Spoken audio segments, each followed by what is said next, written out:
Chapter 6. Burning the capital, Zhuo commits an atrocity. Hiding the Imperial Hereditary seal, Sun Jian breaks faith.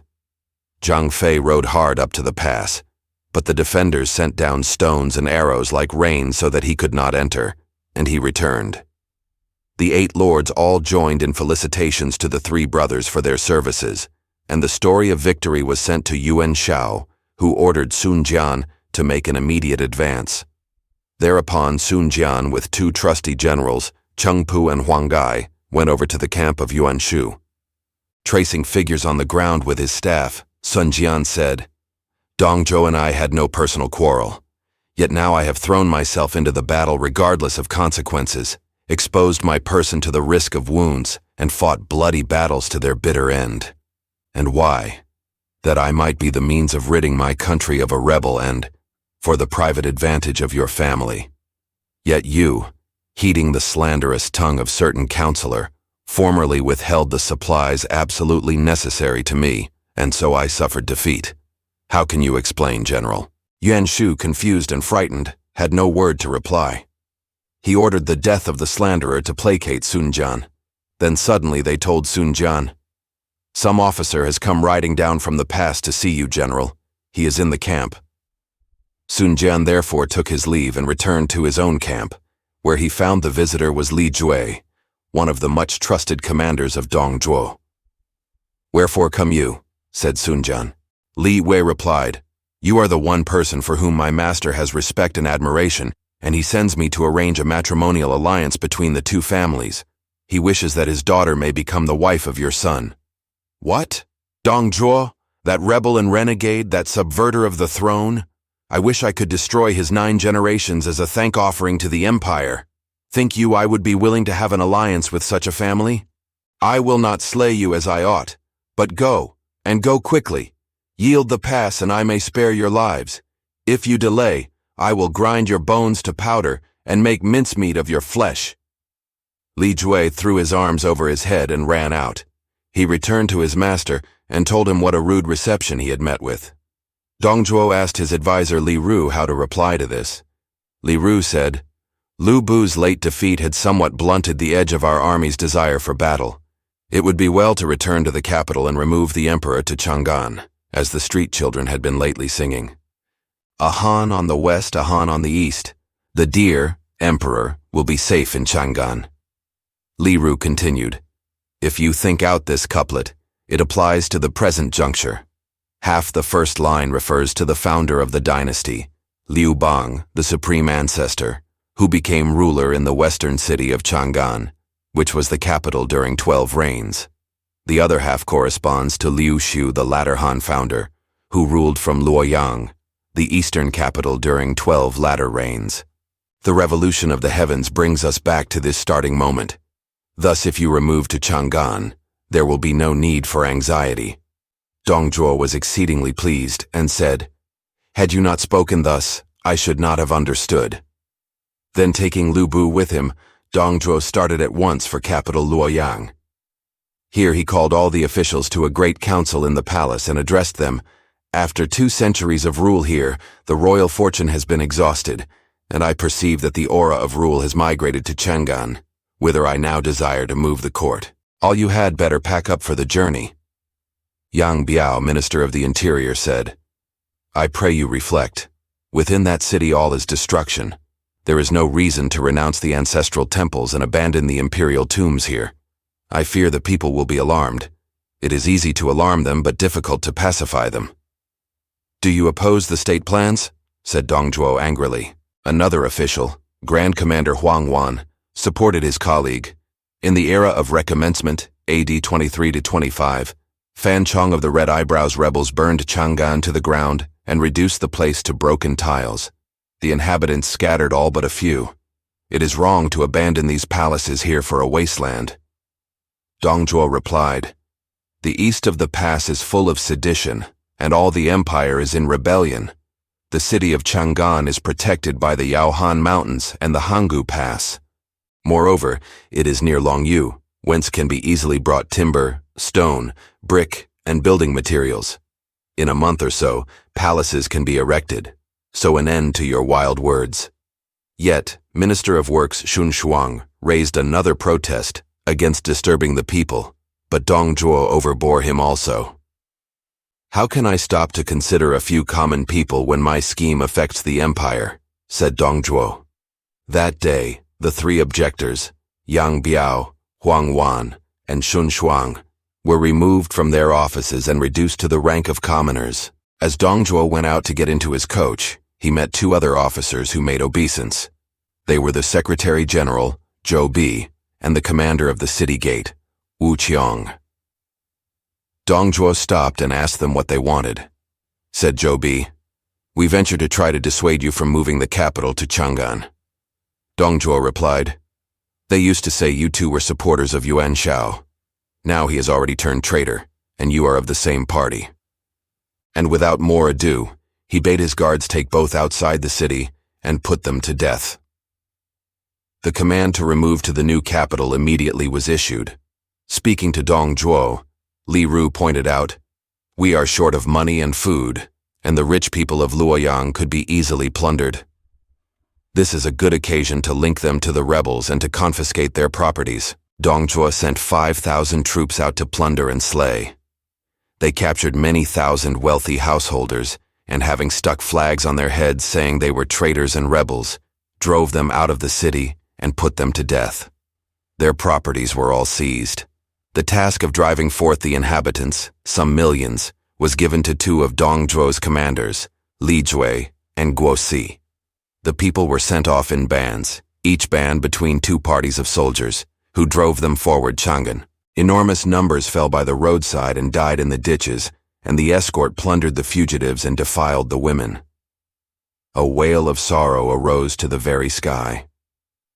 Dong Zhuo's final orders as he left capital Luoyang were to burn the whole city. Houses, palaces, temples, and everything were devoured by the flames. The capital became but a patch of scorched earth. Dong Zhuo sent Liu Bei to desecrate the tombs of the emperors and their consorts for the jewels therein, and the common soldiers took the occasion to dig up the graves of officers and plunder the cemeteries of the wealthy. The spoil of the city, gold and silver, pearls and silks, and beautiful ornaments, filled many carts. With these and the persons of the emperor and his household, Dong Zhuo moved off to the new capital in the first year of inauguration of tranquility, AD 190. Luoyang being thus abandoned, the general of Dong Zhuo at Riversea Pass, Zhao Chen, evacuated that post of vantage, which Sun Jian at once occupied. Liu Bei and his brothers took Tiger Trap Pass and the Confederate lords advanced. Sun Jian hastened to the late capital, which was still in flames. When he arrived, dense smoke hung all over it and spread for miles around. No living thing, not a fowl, or a dog, or a human being, remained. Sun Jian told off his soldiers to extinguish the fires and set out camping places for the Confederate lords. Cao Cao went to see Yuan Shao and said, "Dong Zhuo has gone west. We ought to follow and attack his rear without loss of time. Why do you remain inactive?" "All our colleagues are worn out and there is nothing to be gained by attack," said Yuan Shao. Cao Cao said, "This moment was most propitious in the utter confusion that reigned. Palaces burned, the emperor abducted, the whole world upset, and no one knowing whither to turn. The villain will soon be ended, and a single blow could exterminate Dong Zhuo. Why not pursue?" But all the Confederate lords seemed of one mind, and that mind was to postpone action, so they did nothing. "Those unworthy people cannot discuss worthy thing," cried Cao Cao. Then, he and his 6 generals, Xiahou Dun, Xiahou Yuan, Cao Ren, Cao Hong, Li Dian, and Yue Jin, and 10,000 troops started in pursuit. The road to the new capital led through Yingyang. When Dong Zhuo reached it, Governor Xu Rong went to welcome the cavalcade. Li Ru said, "As there is some danger of pursuit, it would be well to order the governor of this place to lay an ambush outside the city. He is to let the pursuers pass and be ready to cut off their retreat when our army beats them off. That will teach any others not to follow." Then Dong Zhuo ordered Liu Bei to command the rear guard. Very soon they saw Cao Cao coming up, and Liu Bei laughed at his colleague's foresight. He set out his troops in fighting order. Cao Cao rode forward crying, "Rebels, abductors, drovers of the people, where are you going?" Liu Bei replied, Treacherous simpleton, what mad words are these? Then from Cao Cao army rode forth Xiahou Dun with his spear set, and Liu Bei and Xiahou Dun engaged. The combat had hardly begun, when Li Ru with a cohort came in from the left. Cao Cao bade Xiahou Yuan meet this onslaught. However, on the other side appeared Guo Si and his company. Cao Cao sent Cao Ren against Guo Si. The onrush on three sides was too much to withstand, and Liu Bei's army was overwhelming, so Xiahou Dun had to retire to the main line. Thereupon Liu Bei's armored troops attacked and completed the defeat. The beaten army of Cao Cao turned toward Yingyang. They got as far as the foot of a hill in the evening about the second watch, and the moon made it as light as day. Here they halted to reform. Just as they were burying the boilers to prepare a meal, there arose a great noise of shouting on all sides, and out came the troops of Governor Shu Rong from the ambush fresh to attack. Cao Cao, thrown into a flurry, mounted and fled. He ran right in the way of the waiting Shu Rong. Then he dashed off in another direction, but Shu Rong shot an arrow after him, which struck him in the shoulder. The arrow still in the wound, Cao Cao fled for his life. As he went over the hill, two soldiers lying in wait among the grass suddenly dashed out and wounded his horse, which fell and rolled over. And as he slipped from the saddle, he was seized and made prisoner. Just then a horseman came, riding at full speed and whirling his sword up, cut down both the captors, and rescued Cao Cao. It was Cao Hong. Cao Cao said, "I am doomed, good brother. Go and save yourself." "My lord, mount my horse quickly. I will go afoot," said Cao Hong. "If those wretches come up, what then?" said Cao Cao. "The world can do without Cao Hong, but not without you, my lord." "If I live, I shall owe you my life," said Cao Cao. So he mounted. Cao Hong tore off his own breastplate, gripped his sword, and went on foot after the horse. Thus they proceeded till the fourth watch, when they saw before them a broad stream, and behind they still heard the shouts of pursuers drawing nearer and nearer. "This is my fate," said Cao Cao. "I am really doomed." Cao Hong helped Cao Cao down from his horse. Then taking off his fighting robe and helmet, Cao Hong took the wounded man on his back and waded into the stream. When they reached the further side, the pursuers had already gained the bank whence they shot arrows. Cao Cao, all wet, pushed on. Dawn was near. They went on another 10 miles and then sat down to rest under a precipice. Suddenly loud shouting was heard, and a party of horse appeared. It was Governor Shu Rong, who had forded the river higher up. Just at this moment, Xiahou Dun and Xiahou Yuan, with several dozens men, came along. "Hurt not my lord," cried Xiahou Dun to Shu Rong, who at once rushed at him. But the combat was short. Shu Rong speedily fell under a spear thrust of Xiahou Dun, and his troops were driven off. Before long, Cao Cao's other generals arrived. Sadness and joy mingled in the greetings. They gathered together the few hundreds of soldiers left, and then returned to Luoyang. When the Confederate lords entered Luoyang, Sun Jian, after extinguishing the fires, camped within the walls, his own tent being set up near the dynastic temple. His people cleared away the debris and closed the rifted tombs. The gates were barred. On the site of the dynastic temple he put up a mat shed containing 3 apartments, and here he begged the lords to meet and replace the sacred tablets with solemn sacrifices and prayers. This ceremony over, the others left and Sun Jian returned to his camp. That night the stars and moon vied with each other in brightness. As Sun Jian sat in the open air looking up at the heavens, he noticed a mist spreading over the stars of the constellation Draco. "The emperor's star is dulled," said Sun Jian with a sigh. "No wonder a rebellious minister disturbs the state. The people sit in dust and ashes, and the capital is a waste." And his tears began to fall. Then a soldier pointing to the south said, "There is a beam of colored light rising from a well." Sun Jian bade his people light torches and descend into the well. Soon they brought up the corpse of a woman, not in the least decayed, although it had been there many days. She was dressed in palace clothing, and from her neck hung an embroidered bag. Opening this, a red box was found, with a golden lock, and when the box was opened, they saw a jade seal, square in shape, an inch each way. On it were delicately engraved 5 dragons intertwined. One corner had been broken off and repaired with gold. There were 8 characters in the seal style of engraving, which interpreted read, I have received the command from heaven. May my time be always long and prosperous." Sun Jian showed this to his advisor, General Cheng Pu, who at once recognized it as the Imperial Hereditary Seal of the Emperor. Cheng Pu said, "This seal has a history. In olden days beyond, he saw a phoenix sitting on a certain stone at the foot of the Jing Mountains. He offered the stone at court. The king of Chu split open the stone and found a piece of jade. In the 26th year of Qin dynasty, BC 221, a jade cutter made a seal from it, and Li Si, the first emperor's prime minister, engraved the characters.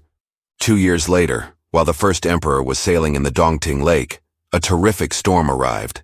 The emperor threw the seal to the water as a propitiatory offering, and the storm immediately ceased. 10 years later again, when the first emperor was making a progress and had reached Huaying, an old man by the roadside handed a seal to one of the attendants saying, "This is now restored to the ancestral dragon," and had then disappeared. Thus, the jewel returned to Qin. The next year, the first emperor died. Later, Ziying, the grandson of the first emperor, presented the seal to Liu Bei, the supreme ancestor, the founder of the Han dynasty. 200 years later, in Wang Mang's rebellion, the emperor's mother, Lady Yuan, struck 2 of the rebels, Wang Sun and Su Xian, with the seal and broke off a corner, which was repaired with gold. Liu Shu, the latter Han founder, got possession of it at Yiyang, and it has been regularly bequeathed hereafter. I heard this treasured seal had been lost during the trouble in the palace when the 10 regular attendants hurried off the emperor. It was missed on His Majesty's return. Now my lord has it, and certainly will come to the imperial dignity, but you must not remain here in the north. Quickly go home to Changsha, south of the Great River, where you can lay plans for the accomplishment of the great design." "Your words exactly accord with my thoughts," said Sun Jian. "Tomorrow I will make an excuse that I am unwell and get away." The soldiers were told to keep the discovery a secret, but one among them was a compatriot of the elected chief of the Confederacy, Yuan Shao. He thought this might be of great advantage to him, so he stole away out of the camp and betrayed his master. He went to Yuan Shao's camp, informed the secret, and received a liberal reward. Yuan Shao kept the informant in his own camp. Next morning, Sun Jian came to take leave, saying, "I am rather unwell and wish to return to Changsha." Yuan Shao laughed, saying, "I know what you are suffering from. It is called the Imperial Hereditary Seal." This was a shock to Sun Jian, and he paled but said, "Whence these words?" Yuan Shao said, "The armies were raised for the good of the state and to relieve it from oppression. The seal is state property, and since you have got hold of it, you should publicly hand it over to me as chief. When Dong Zhuo has been slain, it must go back to the government. What do you mean by concealing it and going away?" "How could the seal get into my hands?" said Sun Jian. "Where's the article out of the well? I have it not. Why harass me thus? Quickly produce it, or it will be the worst for you." Sun Jian, pointing toward the heavens as an oath, said, "If I have this jewel and am hiding it myself, may my end be unhappy and my death violent." The lords all said, "After an oath like this, we think he cannot have it." Then Yuan Shao called out his informant.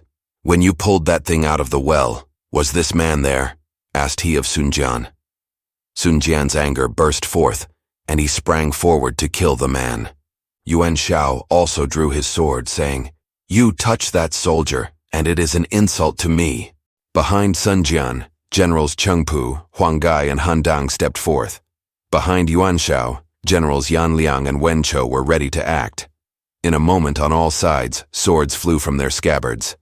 But the confusion was stayed by the efforts of the others, and Sun Jian left the assembly.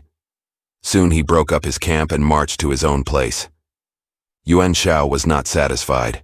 He wrote to Jingzhou region and sent the letter by a trusty hand to tell Imperial Protector Liu Bei to stop Sun Jian and take away the seal. Just after this came the news of the defeat and misfortune of Cao Cao, and when he was coming home, Yuan Shao sent out to welcome him and conduct him into camp.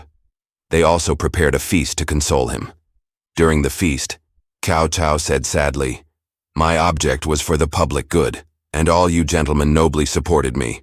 My plan was to get Yuan Shao with his Henei troops to approach Mengqing, and my force at Chao to keep Chenggao. while the others of you to hold Xuanzhou, to close the passes of Huanyuan and Daegu, and to take possession of the granaries, to control the points of vantage, and thus to secure the capital district. I planned for Yuan Shu with his Nanyang army to occupy the counties of Danxi and Zilin, and go into Wu Pass to help the three supports. All were to fortify their positions, and not to fight. Advantage lay in a diverse military force that could show the empire a possibility of dealing with the rebellion. We could have convinced the people to side with us against Dong Zhuo. Victory would have been ours at once. But then came delays and doubts and inaction, and the confidence of the people was lost, and I am ashamed. No reply was possible, and the guests dispersed. Cao Cao saw that the others mistrusted him, and in his heart knew that nothing could be accomplished. So he led off his force to Yanzhou region. Then Gongsun said to Liu Bei, "This Yuan Shao isn't incapable, and things will turn chaotic. We had better go too." So he broke camp and went north. At Pingyuan, he left Liu Bei in command and went to strengthen his own position and refresh his troops. The imperial protector of Yanzhou, Liu Dai, wished to borrow grain of the governor of Dongjun, Qiao Mao. Being denied, Liu Dai attacked the camp, killed Qiao Mao, and took over all his army. Yuan Shao, seeing the confederacy breaking up, also marched away and went east. On the way home, Sun Jian was passing through Jingzhou region. The imperial protector of Jingzhou, Liu Bei, was a scion of the imperial house and a native of Shanyang. As a young man, he had made friends with many famous people, and he and his companions were called the 8 Wise Ones. The other 7 were 1. Qinxiang from Runan 2, Fan Pang from Runan 3, Kong Yu from Luting 4, Fan Kang from Bohai 5, Tan Fu from Shanyang's, Zhang Jian from Shanyang, so Chenji from Nanyang. Liu Bei was friends with all these. He had 3 famous persons who helped him in the government of his region.